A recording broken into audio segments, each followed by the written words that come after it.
All right, it is 7:32. You're listening to Pat Campbell on Talk Radio 1170. We are joined in studio by Oklahoma's junior senator, Senator James Lankford. And with that said, Senator Lankford, welcome back to the program. Hey, thanks. Glad to be able to be here. Delighted to have you with us today. We've got a lot of ground to cover, so let's start with the big one I want to talk about, which is the $400 million ransom that was paid to Iran in return for the hostages.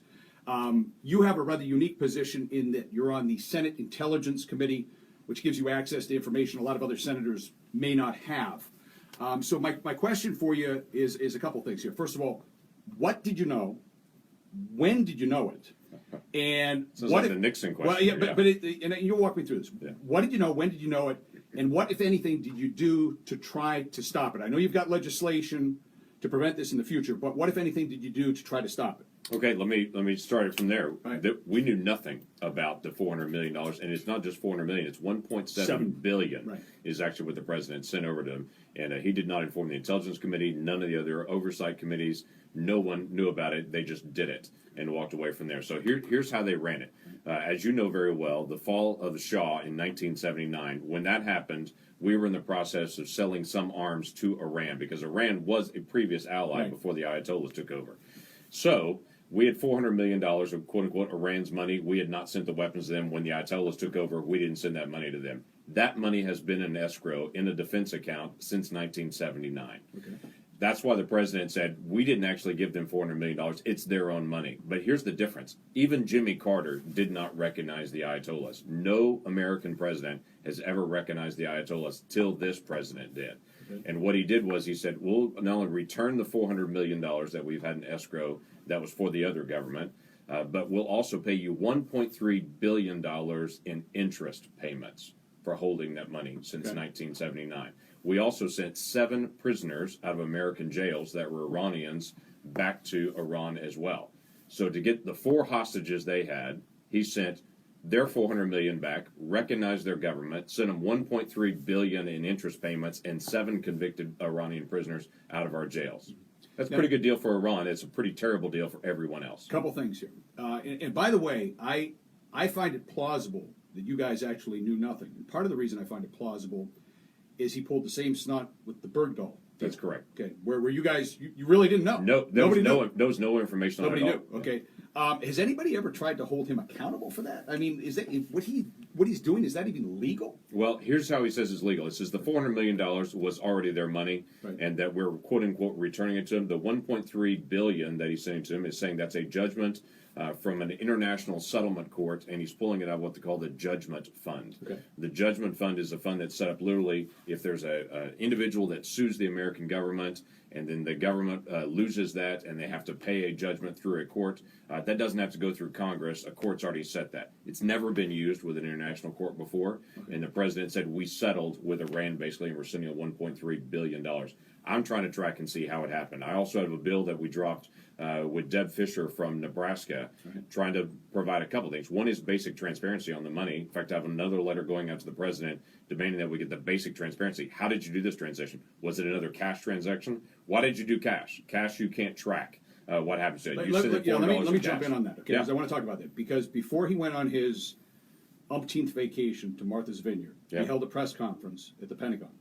And he talked about this, and he basically laughed off this was not ransom. Right. And the reason now, if you or I were to put money on a plane, $400 million, unmarked plane, send it to Switzerland, where it was then converted to francs and euros, okay, and then send it to Iran, we'd go to jail for money laundering because this is he's actually come up with a scheme where he, as president of the United States, is putting money into the hands of terrorist organizations that will use it against us and our allies. And he offered as his rationale for doing it that way the fact that we don't.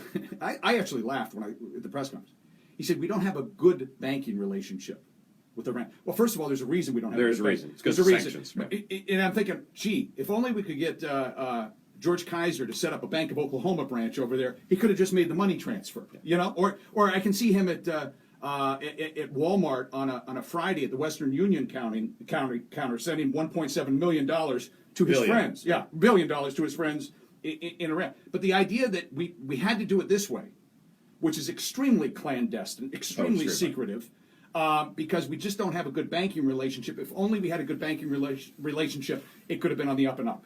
Okay, so it absolutely doesn't hold water on it. I heard that same excuse. Right. Here's how they really did the transfer as well. When they sent the money over and they laundered it through the central banks of Europe, they also relieved the sanctions on Iran Air the day before that transaction happened, and so then Iran Air could take the last leg of that and actually Iran Air has faced sanctions because they've been moving military weapons into Syria. So we've had sanctions. He lifted the sanctions the day before.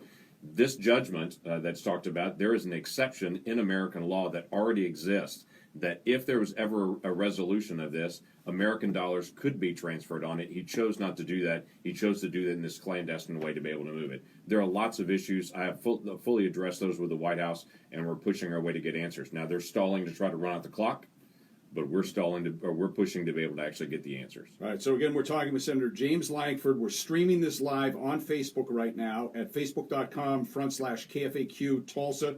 You can watch it in real time. He's in studio here. He's in Tulsa today. You're making a couple of appearances. You happen to know where you're going to be later today? I do, actually. I got multiple meetings, several different businesses. I'll also drop my Pocket Full of Hope. It's an outreach, actually, in North Tulsa. And a lot of visits all around town. Getting a chance to see the simulators that are going to be used for the KC-46. That's a large, major weapon system. It's one of the first new ones that the Air Force had in a very long time.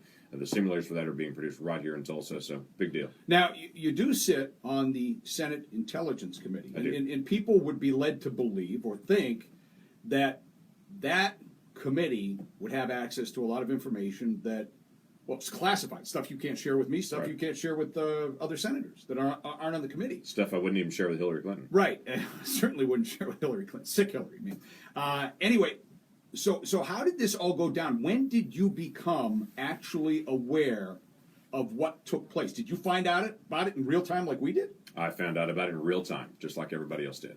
When this came out and all the push that happened on the exchange of the prisoners, when the prisoners started being moved, I found out about it that day that they also had moved 7 prisoners from American jails that were Iranians, and that they had done the 1.7 billion. That part of the story is not. That part of the story even still is not being. No, made it's still public. not being told. And we're hearing about their guys. You know, we're getting our guys back, but the other part, and we just had another story last week where you had 15 key players from Gitmo that were released just out of the blue. Right.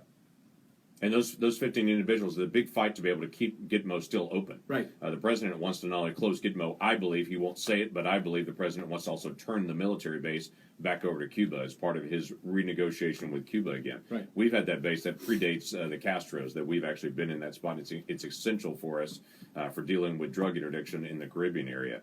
So it's very important not only we maintain those thugs in that facility in Gitmo and not move them to the United States, but that we also be able to maintain that facility as a whole.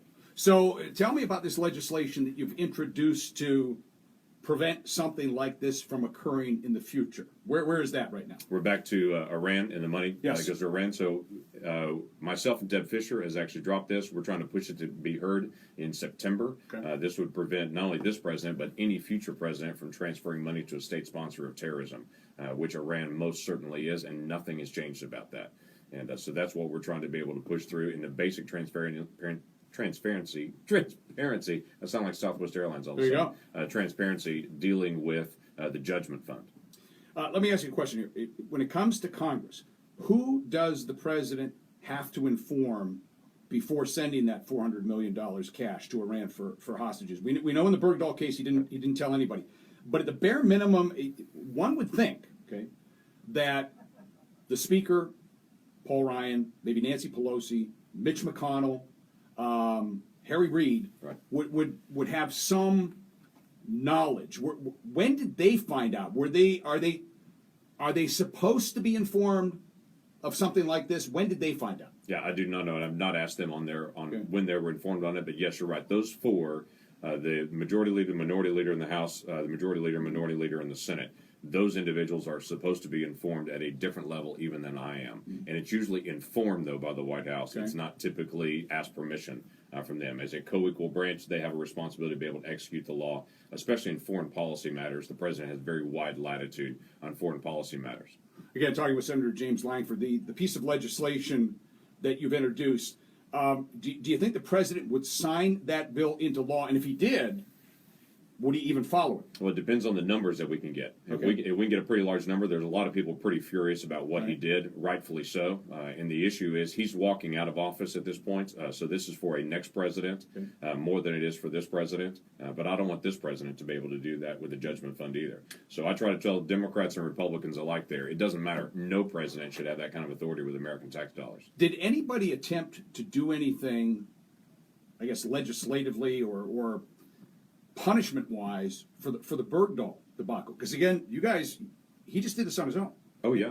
Yeah, he just did that on his own, and that was the big press that he said you had to inform. So that's all locked up in the courts now, and it's all dealing with, did I inform Congress about this? Because the law requires that Congress was informed in advance before it happens. He says 2 years before, he had approached the members of the Intelligence Committee. This would have been back in 2014. And you weren't on about it. I wasn't on it You at that weren't time. right. He said in 2014 he had talked to them about it. At the time, the Intelligence Committee members said, "No, we think this is a bad idea, and they can't stop it, but they can also advise against it." And advised against it. He didn't do it, and then 2 years later he did it. And so he's saying that counts. So his cover is 2 years ago. That's correct. I told him about it. No, That's he's, good he's enough. saying I was thinking about it, and so now it's being fought out in the courts to say, is that appropriate? Is that really informing Congress? And of course, we won't get any ruling from the courts until he's out of office. No, that's correct. Okay. So again, he can stall that back and then just say, well, we'll settle that at another time. All right, we're talking with Senator James Lankford. When we come back, we're going to talk about the Zika virus. You're listening to Pat Campbell on Talk Radio 1170. So far, so good? You're listening to the Pat Campbell Show. Let your voice be heard. Call in now at 460-1170. Tell us what you think. Talk Radio 1170, where Tulsa comes to Still be careful what you say, though. Yeah, well, that's why I'm hitting the mute button. Who's the lady you've got with you? That is Marissa. Marissa Treat actually oversees all of our field work statewide. Okay. And so she's up I there think with I've me as had some well. emails with her before. Might have. Yeah. So how long has DJ been with you? Last 2 years. Yeah. I heard him in... When he sent me the email, I don't know if he CC'd you on it. He told me that No. he caught me sitting in for Schnitt, and I said, "You know I was in a Schnitt show." And I said, "Hey, John, you were such a big fan." You know? That's when the conversation got good. But he told me about how you have access to transcripts, because he actually sent me the clip, and I went back and I listened to it, and I understand what he was talking about. How and I didn't mean it to come across like that, but when I said it, it made it sound like you wanted more funding. The Zika stuff. Yes, Yeah. yeah. I know what we're talking about. Yeah, Yeah. He yeah. did tell me, but I haven't seen the emails. Right, So he did tell me right. about the, But he's a good guy. It's a fun with him. So. You know what? DJ's really doing a good job. Yeah. He's a really good guy. And In the 2 Words City Weather Center, I'm storm shelter meteorologist Kirsten Horn. Today we are expecting about a 50% chance for scattered showers and storms across the area. It's a cool front that's going to be moving that is as through. redneck as something I would do. Thank you very much. I love it. I appreciate it. Seriously. For today, it's a little For somebody that directed a youth camp for 15 years, that's exactly how we do it. That is right there. That is, Now what's weird is it comes in a reversed image when you put it up. yeah, Thursday, look for dry conditions. but it's showing. Yeah. And it's just so weird. Temperatures in the mid-80s. Yeah, exactly. Trying to throw people off here. hiring people is That's so weird. How much time, David? such a hassle though. Searching.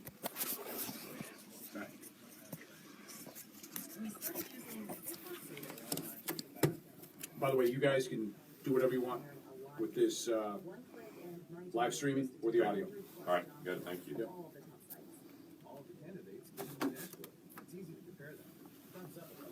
So what gave you that? That looks good.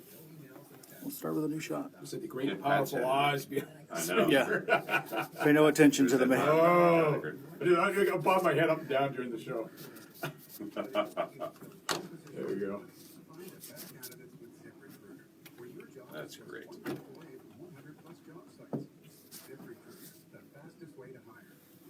Were you able to listen to any of this coming up? I caught about 10 minutes, actually. Catch my little dissertation on Zika. I did, actually. That's actually the part that I caught. When you were talking about, does it really affect birth defects and Yes. such? Yeah, it's actually about 10%.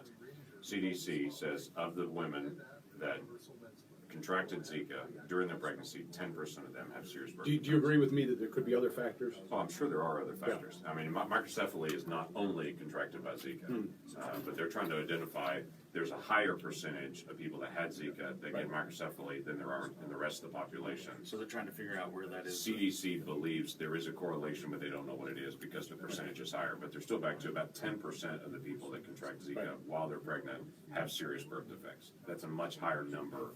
And most of those are either in third world countries or have been to third world countries. Yeah, because where those other factors, all play in. Yeah, or Puerto Rico. I mean, you're back to Puerto Rico is a very high number there from the territory. Mosquito-borne, it doesn't last very long. Most people that get Zika never know they have it. I could have had it and not even known. Oh yeah. Most people never knew they had it. You don't need those. Yeah, you don't need the headphones because we're. Have you heard his voice, man? Let him hear it. Let him. Oh, he wants to hear it. No, I hear my voice enough. He's got that boomer. Which what's No, made you do have such a deep voice. That's what's made him a good camp counselor. Was that just across the lake? Yeah. When you're on Fox, it comes across. You come across as really authoritative. It's the voice. It's the boom. That's what it is. Well, use it where I got it. Yeah. So, I mean, whenever you get done, you know, with politics and all. Yeah, that's why we're So keeping it. funny story. Hugh Hewitt. Smartest man on radio. Yeah, I did an interview with him 2 years ago, and it was right before the election in November, and we were live in a setting. And at the end of it, he turned everything off, and he said, "I'm going to do whatever I can to get you elected, so you never get a radio program." That's great. I appreciate that.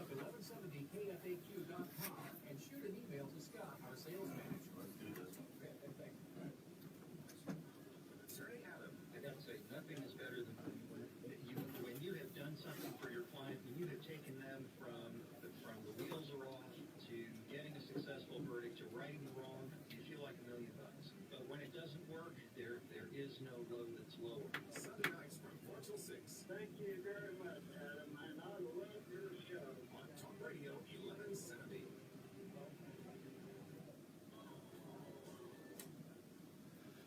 It is 7:49. You're listening to the Pat Campbell Show on Talk Radio 1170. We are joined in studio by Senator James Lankford. We are streaming this interview live on Facebook. If you go to our Facebook page at facebook.com/KFAQ Tulsa, all one word, you will see Senator James Lankford and some bald guy behind a computer screen. I don't know who he is, but we'll figure that. You can just barely see the top of your head. See the top of that. Get the shine. Got the shine. All right, let's get to the Zika virus. And quick story here.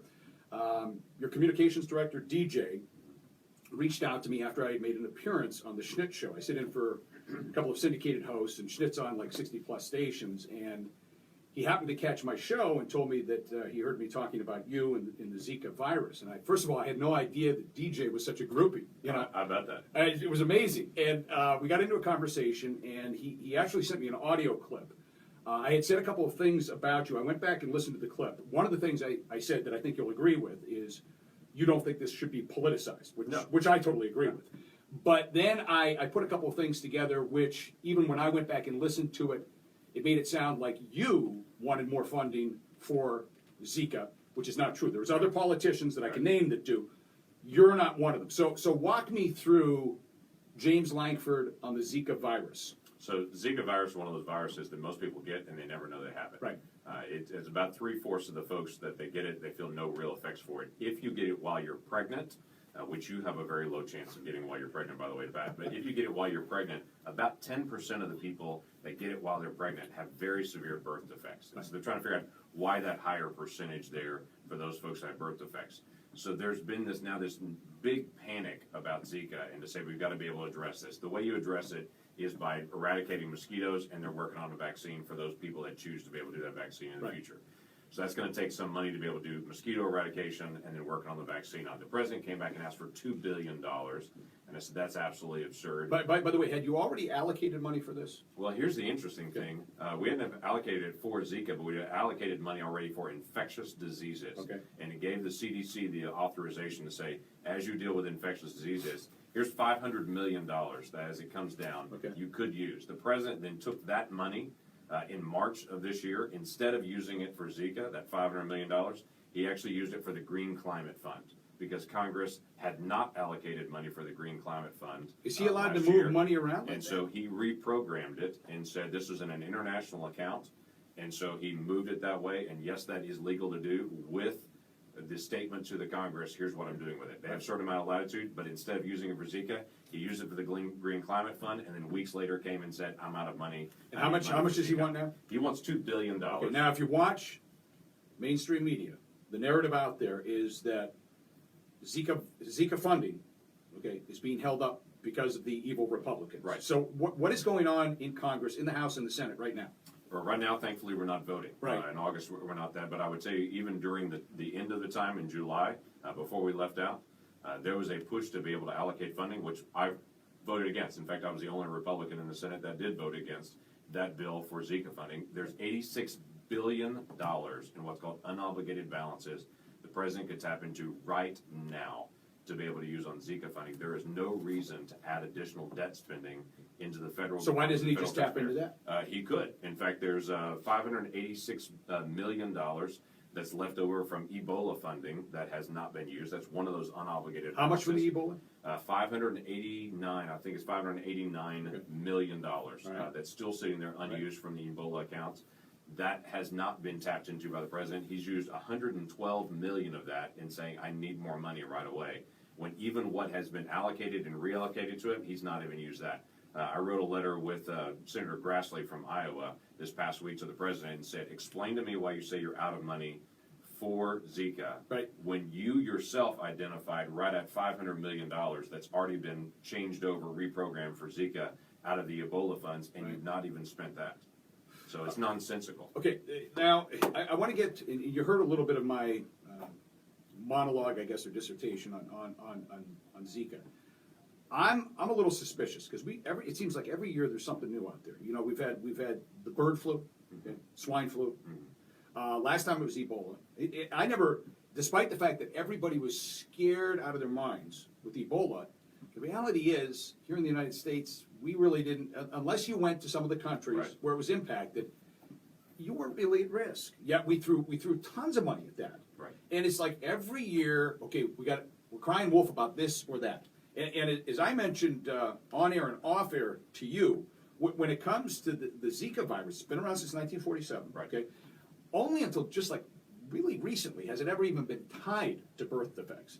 And then it's most of them, not all, but most of them are coming from third world countries, where there's all sorts of other things going on there that could be contributing to those birth defects besides the Zika virus. And I do know that viruses can mutate, so it's possible that it's causing this. But man, before we go throwing like billions of dollars at it, shouldn't we know what we're dealing with? Yeah, and the CDC should be able to lead the way, and Right. the NIH to be able to study this and to be able to examine what really are the threats as this virus does mutate. The big issue that we really face is there's a higher percentage of individuals that have microcephaly and serious birth defects that also have Zika, and they're trying to figure out, is there a correlation and a connection there? But you're right. Most of the investigation about Zika has only been in the last 18 months because it's been predominantly mosquito-borne, and it's been out in third world countries, not here. All right. I want to talk about Merrick Garland, Yeah. Supreme Court nominee. Correct me if I'm wrong here. Both yourself and Senator Inhofe, you would not commit earlier this year to saying we would never, ever, ever vote for this person. No, I've already committed that, yeah. I'm not Oh, voting for him yet. oh, you won't? Yeah. No, and I don't think he comes up, he won't be a nominee. And I think even if Hillary Clinton wins, and some folks have said, if Hillary Clinton wins, That then this we would should be do the Merrick most- Garland right yeah. away on it. I think if Hillary Clinton wins, Obama withdraws his nomination of Merrick Garland. Oh, so walks it's not even away. gonna be on the No, table. I don't think it'll be on the table. He hasn't said that, but I don't think he'll even be on the table if Hillary Clinton If wins. it was on the table, if he left it on the table, would you change your mind? Probably not. And the reason being is when you look at Merrick Garland's voting record as well, for instance, when he was in the D.C. Circuit and he leads the D.C. Circuit, every single deference case that's come up in front of him, 100% of the time the government's won. So businesses and individuals have been wrong every time. The government's been right every time for every single deference case that's come up in front of his court. He's not strong on Second Amendment. He is very similar in his voting patterns and his beliefs to Elena Kagan and Sotomayor. And so whether you have him or we have someone else, you're really arguing over whether Hillary Clinton's going to put in a 38-year-old progressive or they're going to do a 62-year-old Merrick Garland there. But I think the voting record will be the same. Again, talking with Senator James Lankford. We're streaming this live on Facebook right now on KFAQ's Facebook page. All right, let me ask you about November. I have talked to people inside the Beltway, elected political officials, Republicans, who are of the belief that, Pat, this is going to be devastating. Not only is Trump going to lose, but it's going to be an epic loss. We're going to get crushed. Okay. I don't know if you want to go on record, but if you had to bet today, of course you wouldn't bet, but if you had to bet today, who do you think? I know who you'd like to see win out of the two. Obviously, the Oh, yeah, Republican Trump, candidate, yeah. but who do you think's going to pull it off? You know what? Right now, the hard part is no one knows. But I can tell you, the folks that are betting against Trump, that's a bad idea. For the past year, everyone said Trump's not going to make it another Right. week. He's not going to make it another week. And he just wins, and keeps going from there. So all those folks that are writing him off and saying, this is unorthodox, this is not the way everyone does it, this is not how it's going to happen, I just wouldn't go that way. For the folks that say there's no chance he can win, I say that's what I've heard for the past year, and he keeps winning. What will your reaction be if Hillary wins? It'll be grief. Because I'll know what's coming with the Will you Supreme tear Court. your shirt and jacket on Capitol Hill? Rend my clothes, yeah, and go into sackcloth and ashes. The challenge is that I know what's happening with the Supreme Court immediately. Right. I know what's going to happen to Obamacare, that we're not going to be able to unwind a lot of the areas of it. It'll continue to be entrenched. All the issues that we face with Dodd-Frank, with people having a hard time getting mortgages and all those things, all the issues that we deal with in the Second Amendment, everyone sees what's coming on it. So this really is an epic election for me. So the big issue to me is the Supreme Court and what direction we're going to take the nation, really, and how we interpret law. If we can't get that right, it affects us for generations. Senator James Lankford, thank you for joining me on the Pat Campbell Show on Talk Radio 1170. Perfect. Bye. See ya. Bye-bye. That worked out great. That's another reason I don't want to take calls, because I want to get as much of you as we that's can. right.